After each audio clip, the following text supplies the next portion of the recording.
Bonsoir à toutes et à tous, bienvenue dans Guinée Actualité. Les organisations de la société civile guinéenne, plus que jamais déterminées à mener des actions citoyennes en guise d'encouragement, reçoivent le soutien du ministre du Plan et de la Coopération internationale, Ismaël Nabé. Les acteurs de la Nouvelle Vision pour le Progrès s'engagent dans une nouvelle dynamique. Explication, Aboubakar Junior Kamara. La Nouvelle Vision pour le Progrès est une structure de la société civile guinéenne impliquée dans des activités citoyennes, comme l'assainissement et la promotion de la paix autour de la vision des autorités du pays. Cette rencontre avec le ministre du Plan et de la Coopération internationale est une opportunité pour la structure d'échanger avec le ministre pour le soutien institutionnel de l'État. À l'ordre du jour, nous avons discuté de notre présentation, la présentation de l'ONG, et nous avions également étalé notre plan d'action au cours de l'année 2025-2026. Et suite à cela, nous avions présenter notre deuxième édition du tournoi interquartier de l'assainissement qui a eu lieu à Kaloum, dont le vainqueur fut Almamia 2. Organisatrice des tournois d'assainissement dans les quartiers et communes de Conakry, afin de créer une émulation entre les quartiers sur l'amélioration du cadre de vie. Les projets qu'ils portent, ces jeunes, méritent une attention particulière de l'État. Au cours de la discussion, nous avions pas manqué à signifier les difficultés qu'on a eues à réaliser notre deuxième édition à Kaloum. Et nous avions également profité de l'informer de la troisième édition que nous voulons mettre à l'œuvre dans les prochains mois qui viennent. Les mois à venir, la structure compte organiser plusieurs activités de développement dans les quartiers et préfectures du pays.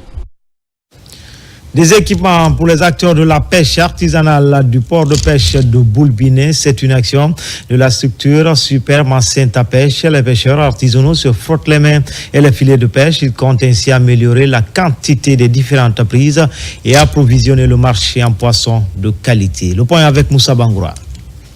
Un ouf de soulagement pour les pêcheurs artisanaux du débarcadère de Boulbiné, commune de Kaloum.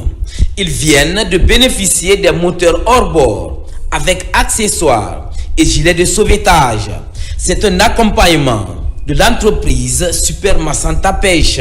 D'aider les pêcheurs artisanaux guinéens à avoir des matériels de pêche. C'est un secteur dans le domaine de l'alimentation qui représente aujourd'hui 60 à 70% de notre consommation, le poisson. L'initiative est d'aider les pêcheurs artisanaux à avoir des équipements adéquats en vue d'approvisionner les marchés. Là, nous allons faire la sensibilisation. Dans le programme de donateur, il a parlé de la formation. Pas sur les moteurs hors bord seulement, mais sur tous les outils des nouvelles technologies. Donc nous comptons le soutenir dans ça. Avec ce don, ces pêcheurs artisanaux remercient une fois de plus le donateur et s'engagent à utiliser ces matériels de pêche pour le bien des populations guinéennes. À Matoto, les premières pluies commencent déjà à donner du fil à retordre aux responsables de la délégation spéciale. Le curage des caniveaux de long de l'autoroute Fidel Castro, un pari à gagner avant les fortes pluies. Au-delà des différentes campagnes de sensibilisation à s'abonner au PME de collecte, des mesures sont annoncées pour éviter de graves inondations cette année. Nabila et Moussa Kamara, Mohamed Kamara. Pour éviter de nombreux dégâts causés par les inondations après les premières pluies de l'année, les autorités communales et les chefs de quartier, accompagnés des jeunes de Matoto, sensibilisent les populations à s'abonner au PME de collecte d'ordures. Les caniveaux et les espaces publics sont nettoyés pendant cette journée consacrée à l'assainissement général dans tout le pays. C'est nuitamment que ces caniveaux sont remplis d'ordures parce que certaines personnes refusent de faire leur abonnement avec les PME. Nous avons décidé aujourd'hui de procéder au curage de nos caniveaux afin de prévenir les inondations.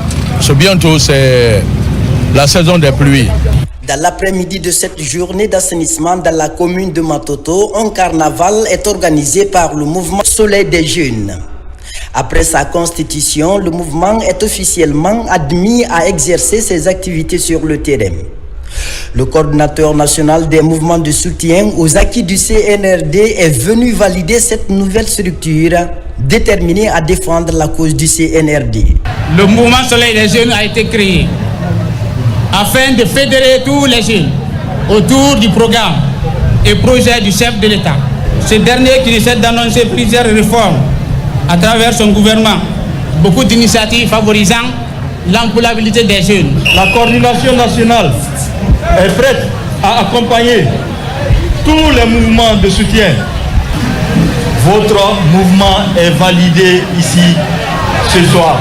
Donc, nous allons encore demander au mouvement de se faire recenser pour que nous votons le 21 septembre, oui, au référendum.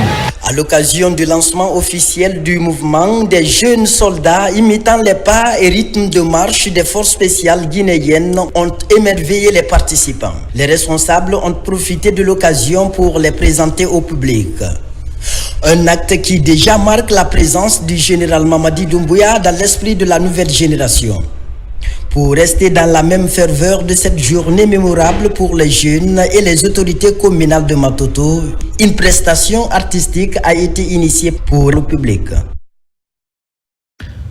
En prélude à la grande marche pour la paix prévue ce week-end à Boké, les autorités et les responsables et fils ressortissants se préparent pour une mobilisation active à la dimension de l'événement en collaboration avec les autorités locales. Une rencontre d'information et de sensibilisation est organisée pour remobiliser davantage les populations locales. Younous Atawel Kamara, Bintou Touré, Mohamed Mara, RTG Boké. Les femmes de la sous-préfecture de Kamsar se mobilisent activement pour donner un cachet particulier à la marche pacifique pour la paix et le soutien aux idéaux du CNRD prévu du 11 au 12 avril prochain au chef-lieu de la préfecture de Boké. Au cours de cette rencontre d'information et de sensibilisation, les autorités communales de Kamsar tentent de galvaniser les vendeuses du marché Sahara afin de prendre part à la cérémonie. Aujourd'hui, nous nous retrouvons au marché Sahara pour sensibiliser les femmes marchandes. Ce que je vais dire à la population de Kamsar, nous voulons nous mobiliser. On a promis et on s'est engagé en posant la main sur le Coran qu'on pourra mobiliser plus de 10 000 personnes à Boké. Et cela est possible. Donc nous comptons mobiliser plus de 10 000 personnes à Kamsar. On a identifié plus de 100 bus pour drainer toute cette masse à Boké pour aller réussir ce mouvement-là. Après avoir écouté attentivement les messages des autorités communales de Kamsar, les femmes de ce marché se disent prêtes à se mobiliser ce jour au centre-ville de Boké pour exprimer leur reconnaissance au bienfait du général Mamadi Doumbouya. Général Mamadi Doumbouya, nous les femmes du marché Sahara, nous organisons cette rencontre pour mobiliser toutes vendeuses à prendre part à la marche prévue à Boké. Nous allons prouver au général Mamadi Doumbouya que Kamsar soutient les idiots du CNR. À travers ce meeting d'information et de sensibilisation, les vendeuses du marché Sahara de Kamsar pourraient se mobiliser pour participer à la marche pour la paix prévue du 11 au 12 avril prochain au centre-ville de la commune urbaine de Boké. Enfin, une synergie d'action s'est créée entre l'ONG, l'AF et la Fédération des associations guinéennes en Haute-France. Un projet est en cours d'exécution avec déjà à la clé la formation de 20 jeunes filles en couture et mode pour une durée de 12 mois. Une cérémonie est organisée pour la remise officielle des certificats de fin de cycle. C'était à la Blue Zone de Kaloum. Elle a connu la présence des partenaires et ministères associés. Marie-Angélique Bangoura. Des tenues exceptionnelles agrémentées d'une touche créative sont le résultat de 12 mois d'apprentissage au Centre de formation professionnelle en couture et mode CAPAF. Ces 20 jeunes filles, pour la plupart issues d'orphelinats et de familles en situation précaire, bénéficient ainsi d'une opportunité qui leur garantit un avenir meilleur. Elles ont appris à lire, à écrire et à maîtriser l'art du ciseau. Le certificat professionnel en couture et mode qu'elles reçoivent aujourd'hui témoigne de leurs compétences à créer des tenues conformes aux normes. VTN. Le paiement de la mensualité des filles et leur accompagnement en ce qui concerne le transport, le paiement de leur transport, aussi le paiement aussi du matériel, tout le matériel de travail pour les enfants. Parce qu'on sait que sans les matériels, les enfants ne peuvent pas travailler. Il y a beaucoup d'enfants qui ont abandonné la formation parce qu'ils avaient le manque de moyens de ces matériels. Mais nous, notre ONG a pris tout cela en charge. Mais au-delà de ça aussi, nous avons un suivi régulier et permanent à l'école. Chaque fille a pu présenter au moins 2 tenues qu'elle a cousues elle-même. Je pense que c'est des mesures d'accompagnement qui sont en train de mettre en place pour aider le gouvernement parce que seul, on ne peut pas tout faire. Bien sûr que les centres sont partout en Guinée pour former ces filles vulnérables qui ne sont pas allées à l'école, ces filles orphelines qui ont besoin d'être accompagnées, d'être formées, que ces centres existent partout. Mais si on a d'autres opportunités, on a d'autres ONG qui peuvent accompagner à rendre ces filles autonomes, je pense que ce serait la meilleure des choses. Camille Soko, l'une des apprenties du centre CAPAF, a vu son parcours évoluer.